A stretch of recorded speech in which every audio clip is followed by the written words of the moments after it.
एक बार की बात है, एक बिल्ली शहर से जंगल में रहने आ जाती है और जंगल के अंदर आकर बोलती है कि अरे वाह, कितना बड़ा जंगल है। इतने बड़े जंगल में तो मुझे बहुत सारा खाना भी खाने को मिल जाएगा। वैसे भी शहर में रोज रोज दूध पीकर मेरी हालत भी पतली हो गई है। जरा देखो तो कितनी पतली हो गई हूँ मैं। अब इस जंगल में भरपेट बढ़िया बढ़िया भोजन खाऊंगी और फिर से मोटी हो जाऊंगी। तभी बिल्ली की नजर पेड़ के नीचे खड़े एक खरगोश पर पड़ती है, जिसे देखते ही बिल्ली के मुंह से लार टपकने लगती है। अरे वाह, मुझे तो जंगल में घुसते ही शिकार मिल गया। अरे ओ बिल्ली बहन, लगता है तुम इस जंगल में नई नई आई हो। हाँ खरगोश भाई, मैं इस जंगल में नई हूँ और मैं यहाँ किसी को जानता भी नहीं हूँ। क्या तुम मेरे दोस्त बनोगे? तब बिल्ली बड़ी ही चालाकी से खरगोश को अपनी मीठी मीठी बातों में फंसा लेती है। अरे क्यों नहीं बहन, आज से तुम मेरी दोस्त हो और मैं अभी तुम्हें जंगल के सभी जानवरों से मिलवा देता हूँ। पता है, इस जंगल में सभी जानवर मिलजुल कर रहते हैं। ऐसे बोलकर खरगोश बिल्ली को अपने साथ ले चलता है और सभी जानवरों से बिल्ली को मिलवाता है। हाथी भाई, लोमड़ी मौसी, शेर भाई, ये देखो, ये है बिल्ली और हमारे जंगल में नई आई है। इसीलिए मैंने सोचा क्यों ना इसे इस जंगल में रहने वाले सभी जानवर से मिलवाया जाए। फिर खरगोश बिल्ली को सभी जानवरों से मिलवाकर शाम को अपने साथ अपने बिल में ले आता है।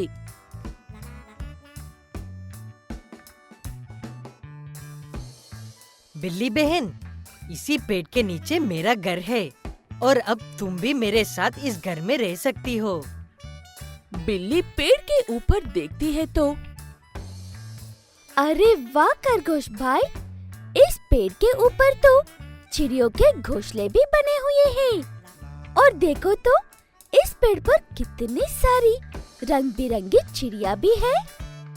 बिल्ली बहन, ये सारी चिड़िया भी मेरी दोस्त है। बिल्ली मन में सोचती है कि पहले तो मैं इस खरगोश को खाने की सोच रही थी, पर अब तो मैं इस खरगोश के साथ रहकर पहले इन चिड़ियों को खाऊंगी। बड़ा ही मजा आएगा।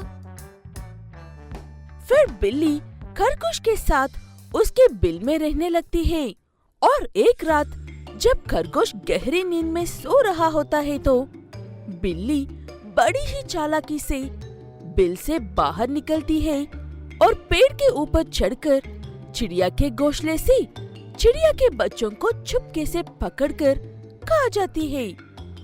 और फिर रोज बिल्ली ऐसे ही किया करती। रोज रात में पेड़ पर चढ़कर चिड़िया के बच्चों को खा जाया करती है। एक दिन सभी चिड़िया खरगोश से बोलती है कि खरगोश भाई, आखिर ये क्या हो रहा है? ना जाने कौन हमारे बच्चों को खा जाता है। पहले तो कभी भी ऐसा हुआ नहीं कि कोई हमारे बच्चों को मारकर खा जाए। हमें शक है कि कहीं आपकी दोस्त बिल्ली तो नहीं हो जो रोज रात को चुपके से पेड़ पर चढ़कर हमारे बच्चे को खा रहे हैं।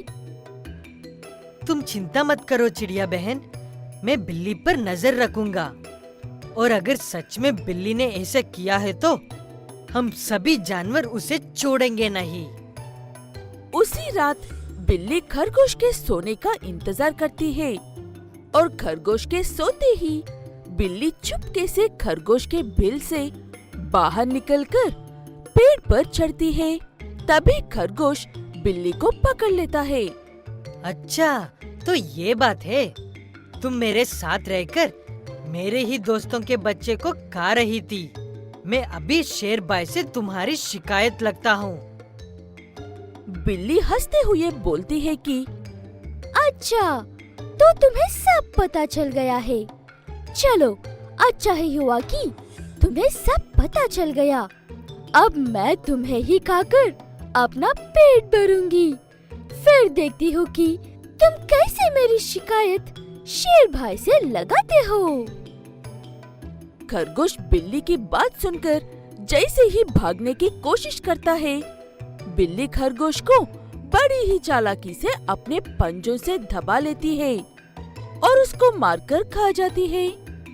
कब से इस खरगोश पर मेरी नजर थी, आज इसे खाकर मेरे कलेजे को संतुष्टि मिली। अब मुझे इस जंगल से निकल लेना चाहिए। ऐसा बोलकर बिल्ली जंगल छोड़कर भाग जाती है और फिर से शहर में आकर रहने लगती है। वासीपुर नाम के गांव में एक समझदार गाय रहती थी, जो किसी का भी नहीं थी। अपने काम खुद करती थी और इंसानों की भाषा को इंसानों से भी अच्छे से जानती थी। इसलिए सब उसे अपना बनाने की कोशिश में लगे रहते थे, लेकिन वो किसी के हाथ नहीं लगती है। अरे वो गाय, वैसे भी हर रोज मैं जो देता हूँ उसमें से कुछ ना कुछ खाकर ही जाते हो।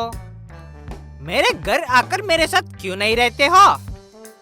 हमेशा की तरह वो गाय अपनी भाषा में कुछ पुकार कर वहाँ से चली जाती है और जलकुकड़ा हमेशा की तरह अपने आप में बड़बड़ा कर वहाँ से चला जाता है। उस गाय का वो बर्ताव एक बाबा देखता है और उसे वो बिल्कुल भी अच्छा नहीं लगता है।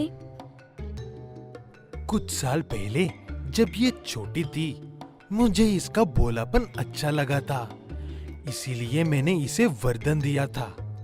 लेकिन अब ये बहुत ही घमंडी हो गई है, इसीलिए इसे सबक सिखाना जरूरी हो गया है। ऐसे कहते हुए वो बाबा उस गाय की पैर इतने लंबे कर देता है कि सब कुछ उसके सामने होने के बावजूद भी वो कुछ भी नहीं खा पाती है। ये मेरे साथ क्या हो रहा है? मैं अचानक से इतनी बड़ी कैसे हो गई? अब मैं क्या करूं? ना मैं झुक पा रही हूँ और ना ही यहाँ पर इतनी जगह है कि मैं बैठ सकूं।